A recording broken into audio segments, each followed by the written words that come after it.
ner malaron wanka changdar ka tiang ka sa no kon changol we kan no .tv pamle nyamanu ne mere yang do pan barara tema ko jen be no lara ka tung ne chinas yamane dialo kono chenen gwala ma wala ko be ga chia kana kono me breaking news mu ka no dial wi mon ke leo ka tin dialo kono tore doran ka South Sudan entin be ala tema ka tung ne chinas kan no .tv wi mon ke leo laran lara kono plan na chala da wurmi chalke pol nan kan tin diala lara yene wona go chi guardian che chobre dor mi chalke Iwuror County ka Jonglei State dor mi chalke fier payam chiriam che lointine ma worun kru aman ma chara kan tame go ne tin kon tere dor mi chalke fier payam Wuror County kan kare ko tan rai to dano jawna na kule benangara la nan lar ka je ne tin kon chalke ji jan geng ne chene diala kon gor wana mon go jene lar ka je kumes pele aygo karwade min kula aygo kid gwan kana aygo wan kula dunga rama chare nugo ngan go re jago baya latitika kana la lar ya ne chiang ne tinawi mon ke lu especially ne kon chalke ilo nugo me chi bena wala me chi mi niu la ro ne tin chiang kon ne kon te ka media ka pilano wure janga te kon la dare idwar wur mi chalke kid gwang che kuma wur mi chalke gar wi dol kane wur mi chalke re ma cha tin dingen ke nyen re loko ka cha nora arjane chap chi wur mi chalke gar wi dol kane wur mi chalke re ma cha tin nyen dum da go jen poinde wur mi chalke sal pakir ma ya dit kane ji kware dial cha duo me ba nong na me jen chari ala ka ken roi nana lat ka yen wor dial tin kone biate ka le wi mon ke le men to da idar ka pierin ta me jen poinde e kuma aji mi nyini jen kane to kono kwale chole ji ay go tuk de chaje ton go jender la ne to kono chalka aywo kare kula aywo wan kane aywo gar wuro mi chalka gar weidwal jen che jan tare melono go kane to kono chalka ji aji tin kono ci kaira re lo ka kane chara mat kane tin kono gor ka je kan go bana ba ka doi maj ci kor mo che nyen ka chap kam ni ken tan rai to dana chari jaga kuma pol nang la go ja bong rai dwar ka pier pa yang wi mon wuro mi chalka real chwe galwato kunja boka nan ta me ne to kono chalka kuma aji rai dwar ka Wuror County Raya me ba kula lar yego jena la boda kamela ra yendi altin bitana kula barar la go ken la kwene ken kala kana go yen go ken panke ne tela ne ka chika to a plan janga melenge ne changa dana go chine de kono chalke e ji amni si ne de kono la go mot ke kume min chalke e de ni chika ji ne chika wodor me chalke e Jonglei State meta chika chunga man me chalke ta ma kap ka may ken jen cha kam na may wallo ni de ni ken go ken panken be ko re lo kon tam rai to dana en de na re bo na kanyal biade me jel ka pin me be chop kala wonta me jen biaje nen cha kaira arja dubla go jen be chop re lo ka ba roy ma gu ka ne dialo kon char ka i chab lo ka an ra me lar je che kuma ji che jo gore jen an ndoi ka ne mai ka jen bo ka na da tame man roy to da ne che kuma espele ay go kare o mukula ay go wan ka ne kit gwang andi tin nyen re lo ka e kuma ji mo goro go jen be ne kon char ka lo ba ko ko katana te ka karodien menti ala ka ga mising te kara mi wora idien la nyur ke la wala dina lo ka ke chiken gorba dor te ka kariya ka kandi ala tama cha chapdien cha ku je la go ken ka kortam rai to da no dung do goti diari chi ka kan ti ka tila lat ka yen shi mara ko diala ne bagrar ka jen plan wora mi chal ka ipon nang ana me men ci pen golden tama ka piere payam wi mon wora mi chal ka real chwe ga lo to kun jen ana bokan tama ga lo to kun liwe la nuar jen me da ne liwe real chwe tem nuari liwe la nuar malono go jen poinde kana wajani mana me mol ka jakop dor mi chalke e pieri mol ka ne won nuar me liwe la nuar win monde tame jen ana boka e naitin kono chalke hikume espele aji me tagada na majoga lo atetin ka kana kono boka dor mi chalke e pieri tame dung do wo yene ko na tare lo ko chware jo kui gwe yen go ne me jeni mi chup ye an gai gai te ka yema chare ne yedere ke no e kor kamen shiali go gur mi shal ka doctor ya gai ko gore jene la go jene we ka Akoba County ka cha miel ka lingan wo ken ne ko na shal ka ji Akoba County lar ka ne go wondor mi shal ka Akoba chi dor ne ko na shal ka kuma serpakir ma yadi de kuma doctor yang ma chare ma te ka dor ajene te ka kan ko dialati yene diala ko rai go mo ka gwe ke we yen pain kuna biana me bia jelinga ma tie bia go yen go e dong e kor metel ni won amete pinya jen plan na me menana chare ala kan te ma chiko chobre lo ka ma bia te nga yen wore dia tin kono la ne ya jogo yen bia de men la kare lo ka jika ngai ke lo de kan kuma serpakir ma yadi lon wo be dor be de tin joy ko jen chenga dan me chine wo daire ka jen wo ko we kan tame dere lo ka dere te ka de naitin kono chal ka lo de ka chobor ka de ne kono chal ka ji naser de ka chobre dwar me chal ka me la kala la wo dere ka re dere tame ko jen cha chap dun ji goli a jen na ci to onta mare loka jen chete ko kor nan te tinne diala ko na lat ka je kan a ye cha wom ka kai ni ko du men ni ayo kare o karwade ayo wan kan wurmi chalka wurmi chalka kan kid gwang men ni kan te re me de bok kan ta mata to da na chire che jen ka re mboga re dien kan e ko na chalka ji aji kan wurmi chalka gar we dol karara mat ka aji kan kon diala ngai ngo jen che kuma Salva Kiir ma yadi she joy ngode la wajana arana igo no ga ni chaba ken ka kan ko no kula ne ken tin ta ma cha yo da ken ko ken cha ngai chiga ta ka support ka jen gwa da ne lep ken me rai me jana no go bala yo go gujun cha mur ke por ngoda ka meta ye ni jena yene da ko ni chal ke ilo wana ti yentin malu na no ko yene tin malum binani ye jen be ye na la wajen ba yo ngot ka ba ya kam no ngani ko yen wo bole te ko te ka mal mate ka ye wurjanga ngai je go apu jo lo age nuar ka kuika mi che ko na ried ma balar ye go ngai je go poine lo age nuar wurjanga ka en ramela nuar be yin nyen ka je ente dial te ko ne bu yen ka te ko te yere mala malu na mo kan sia wang nun sia elep ma cha pieri cha bo jen chop do gon dial ko na lar ka je wo je ku ma Salva Kiir ma ya di tin na mo rai me jen go balar ye go jen sie ku me SPL ay go karwade mi nyen bat ka kan edin ko no gor ka je wo de na je ka ko ken min ci kor ci no rai loko en kor ma ci nyen kan tam rai to da na cha nyoka me cha report de jas ne ging na cha laren wo ci tir ye dien ci helicopter dien na la bongna la gan ci dien ci dien cha wo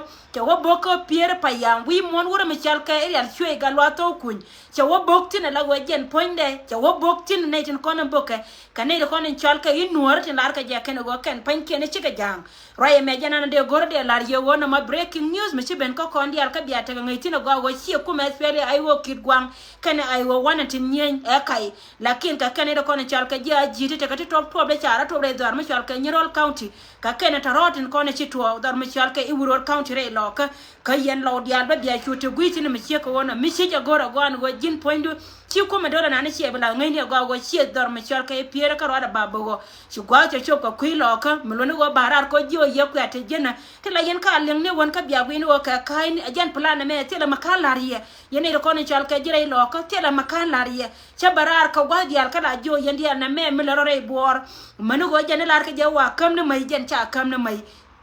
dung do go gor kana ba wujun mot ke polo go bit be chop ka jongale be chop dor ma chal ka ayot kana re loka ajen do be na lat ke kana mo kan tam ro ito da na chalan la je jana ging no won kuma pol na ngeda ne wo min ngot ka makam na tam re bore bo ta ma chi wo yitin ma chi wa jele ne da ro kap ka yeken ko wina le mot ke polo won wor ko re bor ba ko we jana e kuma ma ko dizam ni cha dor ma chal ke bor ni entin dia la ko ne ne lat ke ken en wo jene te kana ti mai ga mu da ke apel ke liu gor kana go ba ko we kuma jene gwa ya ka cha dial duo ma we ga kare lo ko gor kana dor ma chal ke ayo da jen ti cho ben tam ko wo cha ngai wo chi ne ken tin konin cha loin ka pin ke ta ken pan ken chi ka wo la wo jen te ngai dan te kara mi chi report ka cha ja la go won point ne mi chal ke red bell cha ro da bar dor red bell me we ne cha bar dor den cha bar tino jene na mega kai ke liu plan mi lo ne won point ne kuma die ne de ne red bell da ne ne yene cha won ne je man mete kan balwa la chi ati kwa cho lo dor malwa la chi die ne da ne te ke de yete tin cha red bell en nyoka martina jen ko te duba we re lo kama ro e me jene na go ro balar yo go yello chi abete kan ni dang jok kan yene le ngo te ka gwa me cha yan ma la ku ya ka lo ri ti lo ne ye kon young media ba ngam biya lunitin ajena nana te tin me chi ka wono yo yen wara dial biya te ngai go plan ne da ne ko plan ne gur jonga cha chop golde ajena te ka ti dial kon le roda ka jena le ngene go jena le ka cha bore jeg ba ko wen ku me jino ba Sudan e cha gwai kana chale ne le ngba wote kana le cha ro den nyoka me je ka ro dar me chal ka warap en go jena te ka mi chale yello be al mashiro de je kana ti dial ti ka te ko anas confuse ken iba ko wote ka mai kale rai me jena no go balar ye go jen men ti to ka piere chi ai wo wan kane ai go kid gwang ai chap ne jen ma bang ne jarar ma dakane ne tin ko na tare lo ka gor ka ne je gwan wo be korean ba chop go de ka ba maj ba je yoda la go bina be ka tare kur jen ja won nyamen go balar ye na ma ka breaking news en wala ye go kiriye Salva Kiir ma ya dir cha jen pu ja rai lat ke che jen ja bo na ka piere payam ko dor ma chal ka Iwuror county rai lo ka dor me chal ke I jongole estate chet ke me china ya lar ye ka gwa da to da e chuo en go yene de kon chal ke ji pension ka jongole en kamai ne ma we ke wur me chal ke pon nan kan ne security nyen South Sudan wong na ken ko ken ba wijuno mo ke pol ko ba to ka bor rai me jena ne te ke wur me chal ke ma ko ilu la wo jena bit ka ja rai dor me chal ke I jongole chelun rai dor ma ko ba ko weta ka ga e ka yana ma ke liu rai me jena be ka ngarar ka jena gora balari o breaking news ja tin men dong dina ba nyoko nong ye ba enini en plan de en wur me chal ke pon nan en go wur me chal ke bol ma ko ke ne wur me chal ke gar ke tolsha tiga kaira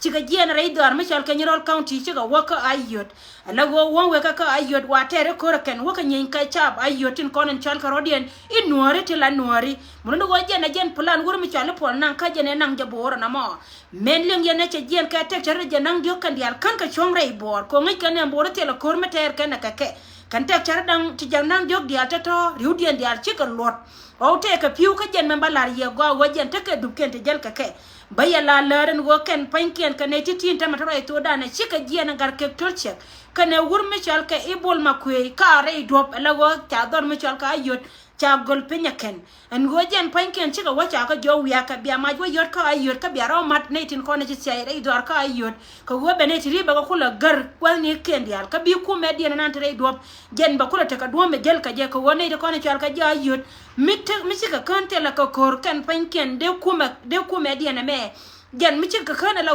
michika la ka kor sorry ala wati kuma diana me che de chodrei cha ne wur mi chal ke ibol ma kwe chi ku dora nga bol ma kwe la ko michina dor mi chal ke Nyirol county netin kono kula jaji ka wur mi chal ke gar ke tolshak chi nyar kwai balari en gojen ka tungnas ka chi nyar kwai ka law si ka ronya ka kaira la wo ken panken ta ma waka wana waka yan ma ja ken ka ayot dung no wona me chi ne de kono chal ke use ayot cha jeli nga ken ta ma rai to dana ka penwei ka kel min bakura lari ne de kono ta ka ayot county en go yen gwa ne dia la kono ta yen tin bia te ka ngai ma gwan go ken panken ka ne ta to njo dunto chi ka ken karodien jog duna kana ti we du bor jog duna kana ti we du bor ja no kwa la gore je go jen ba yare kareo la go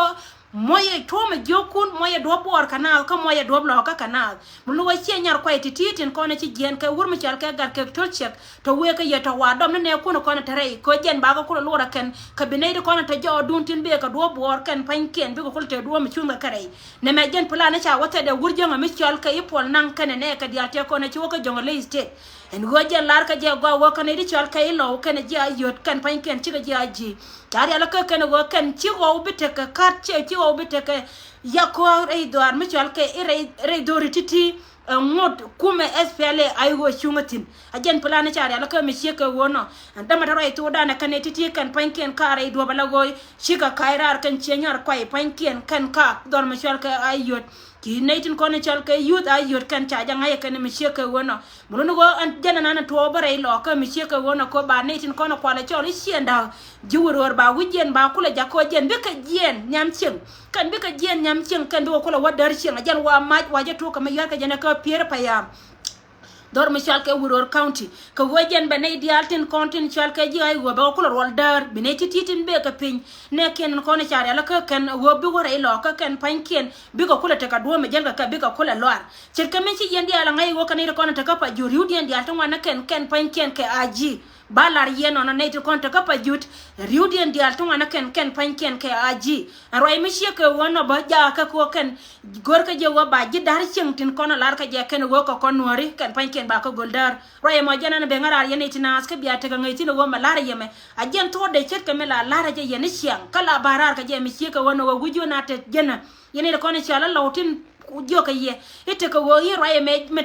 malat ka me siate tin kan kwat kan gujo na ken ajen ci tuwa wanta mare do ar mishal ke pier cha to ken e mishal ke SPLA ayo kareo ala SPLA ayo dun kit gwan ken SPLA 1 ala dun garama cha da kai karwa de tele metatina me cheka ona ko jen kan te daro tete ramate ke ganti me de bende ne ko kende ke bo roy ka yana mo adop ken mo gor kan je lawtin kontin lar ka je ken ka nori ka lawdo kon lar ka je ka nori ka kan de kon je pere de kan tam yene tinas biya te ka ngai tina me cheka ona ka jena te ka plan ka che nyar ko kai go kan go ka ayot county set up ko wur machal ke ipol nan kan wur machal ke kan kor ranamni mi cha se da kan roi mi che ke wono en gore do ar ka jongle ten ta me jika dial kon tin chu ke go choi mi dire long la wo mi chi de wo ka irar la wo chi ada jale na ra kap ke yanda ra ke ko gor ko jen ba wina ba kulo ko ran ni kor kan mi mata pin wini me ko jen ta ngai kan go dor mi chal ke pan gak cha jen ka cha ka dinya kan wal tot ka kel kan tin kono ko la chole youth pan gak ngai ke lot ka meta ka pan gak lakin kali jidena long ka meta ray dor ma chal ka ayot county kana ray lok mila jika tedi na chung nyala no kan ka nuare ko ana ramala jera na yo loka jeken ken pain ken chika chuka pai kel kana ko na chal kana sarba kir ma yadit ten ne tin kono to ko kuma yel ngot ka tega tin ray me jena na gora balar kon ne tin na tin kono la linka no .tv ko gore je go mela yana go yego ti ala ti la ne ka ti ka kain lo ya kan ne kun ko jen biya wote ka ngai tin lakin ba no ne yeto mulunu go ken panken balar jenta me ga ay go karwa da tela ay go mtinyere lo ka yeneti na barar ka kuika misheka wono ko balar ya go ka to en go tela ay go mtinyen karwa da lakin kanai da kono chalke aji kana nei da kono kwala chole ji ay go ka ken kono to ko ta mare lo ka ken go nei tin kono chari ala ka go ken panken ba nei tin to to ka ay ba ko ta du ken ka she nyar kwai ka chika kaira yen ji ay yot yanga ja go misheka na ga war tin kono to dor ma chalka ay yot goye jogdun la go jen chora gu julun ku kel ba ya do ko che nyar ko ka jogdun ka jang tin ko na cha gar kan nyal mun go wun to ko na cha gar ka cha ti cha gar ken ci gorom dob dien la che nyar ko to do kon kan ba ya deb ka ke lakin gar ti cha do yaman pale ka jodun goye go jo mi che ke wona jena balar ya kuma wor mi chal ka sel bakir ma ya de la ne ti ya to na ken la ken bagrar en go porte bul kare ga to pujente ka meton ra ken ka ken te ka mi chal ka kon coach chon mi chal ka jenga ka aja number 1 kiangai go ka wan friday te ka cha dar ya la ka kana go wurmi chal ke bol mel cha de wo ko ra de ka me pen wurmi chal ke bol mel wo bol mel cha joti pa million cha ka kamrar ka cha ka jakat 19 ko ne chal ka ugandis cha ka pen ka gad ma sebene cha gar ma sebene cha gwan che waja ka wajen baroi ka wurmi chal ka sel bakir ma yadit melunu go jen poinde chi wurmi chal ka ma sebene che wurmi chal ka sel bakir ma yadit cha jo wo wurmi chal ka bol mel jen poinde chine no ko ne de ko ken bol me la te kwara de melunu go on friday me pen degree ne te dial te kon menen yen go wala go jen panken che jen le no ka South Sudan che le no ken manon ne jay ken ajen ku ka mi che ka wono go jen point de chi wur ma chal ka ma seben kan yo ne ne tembor chi ka wara ire do ma chal ka Uganda ka cha war ga cha gar ga de che chawde ni wur che de ne Salva Kiir ma yadit am point de ma seben che de ne Salva Kiir ma yadit che gar war ga ka che jo gon go mu woto on go jin point du ga dana me bi woy na mo jen balar ya ko jen bol mela ka dien ka wuro mi chal ka Salva Kiir ma yadir kan chawde ni wuro mi chal ka yer ma seben roy mi che ka wona me che ling wuro mi chal ka Salva Kiir ma yadir che ti dial cha ka wonyor cha ka kumba jol gañ ala go roy mi che ka wona jen go ra bo balar ya go kwa paro go jen point de wuro mi chal ka bol mela be jen bol mel che bi jen a changa ka kan nya Salva Kiir ma yadir cha kan che bi jen ko jen te wuro mi chal ka ma seben ma ku wi South Sudan la tete de jen te ka te tin chika mat kan wuro mi chal ka bol mel ko changa ya gwante me woken media la kono chamme je ka chod wuro mi chal ka bol mel jene pen bol mel woy ka jene ne yene wote ka wuro mi chal ka gwek atanya gwek ki ko chod gwek atanya rok chaba ngai ni lode muno go jene da ne yene go jen te ka war gang de kamara kala de jede wuro me de je post ko jen cha janger me da no wodere barar ka jen ku ka mi che ka wono en go jene de benen la kuor de wo gwa wuro mi chal ka bol mel lim da ka jen winget ko longa ana go jen cha weram che yuti pa million cha ka kamara ka jen cha ka jaka gar de ma tu garanya wade chiento no lo ma gwando de ni wur mi chal ke gad wur mi chal yer ma sebeni cha ka jaka jen den chi gwan cha ro nyaka jen cha chi ne Salva Kiir ma yadit che jo man gan ka ko jene palle di de che jo jin palle de mo wotwo en go jin point do bi gadda ke de bi woy ti ka ya madin mi chi be nyone je kuma na ma chi ko da kamne ye ne ne ala man pin te la do mi chal wode ne jen tin kon jo gar wur mi chal ka yer ma sebeni kon na gadda ne bol la go ke de ne bol le da bi jin nya Salva beton go jine bi woy na ya mabar ci mandir ci yore yaat ka pinya la wace kumna ka jol gan ci te dial ci ga wa lut rey woy ka jino ba Sudan ray me jana na gor wa balar ya go po gara ba ro ba bol mela ba jo woy bol mela ta mata ni jen la de go jen gor ja ba ka sa jere be wuje men ana ci ngat ko la be wanya kamari ala ja ka ba lunja wala bol mel bala kuar ka ba ngide be ware buine dial ko na wakati ray me jana na gor wa balar ya go po gara ba ro bi bol mela be jen Salva Kiir ma ya de gurma pel ma lay ne dial ka me pele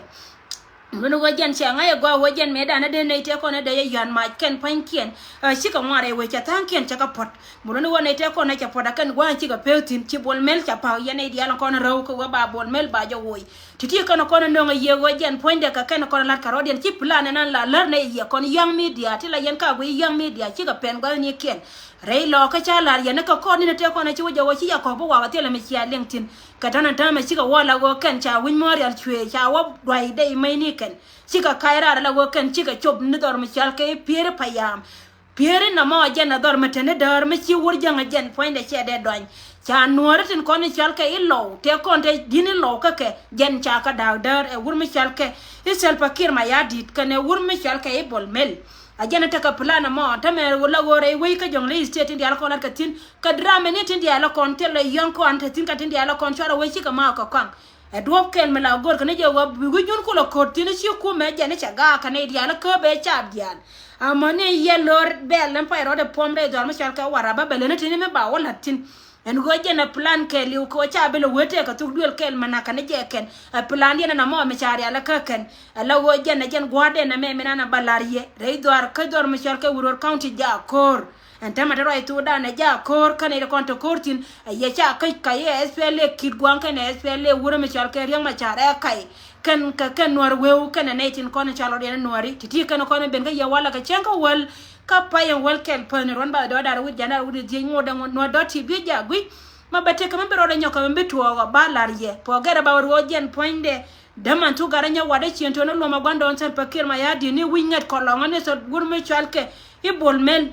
po gara ba jen kwara ke be jen kwara palla jeru e misheka wono wo bolmel jen be de nya gad kundi alan ko ne chalka ga no ko run ba ko la ka blue hours ja rep kana tama cheke me yale ngatwa wate ka yellow hours me ata ko na re we ko june ba Sudan ba leptun ba ka nyoko to re ka tindi ala kon ajaro ina ne be ngarar na mo gor ne kanwa .tv ranga ko be ga chia ka ne kon tare ja peru en go jen poinde bi comment ka jen poinde die chia ka ne ko ken kon puisque yandi ala ko mar yandi ala post ba ya ganga ka bana je ka ta no kon to go to we ka bento